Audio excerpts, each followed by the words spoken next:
It's chilly outside. We finally hit wintertime here in Louisiana, and what a beautiful fall foliage change that we are now experiencing. You're going to see it all over the place right now. And one thing that's particularly sticking out this year are our crepe myrtles. I am getting all sorts of questions. I'm seeing things all over social media about the crepe myrtles. What is going on? They have some of the most fabulous fall foliage this year. What is going on with those crepe myrtles? Well, we had a great fall. We got some rain and we got a few frosts, and so now we're experiencing this wonderful foliage change.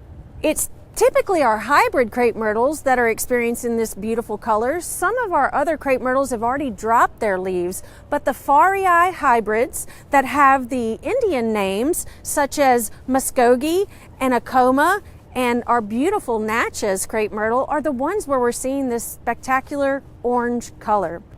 So when most of us think of crepe myrtles, we think of beautiful flowers at the end of spring and in the early summertime, and crepe myrtles are great for those beautiful flowering times, but keep them in consideration for year-round color.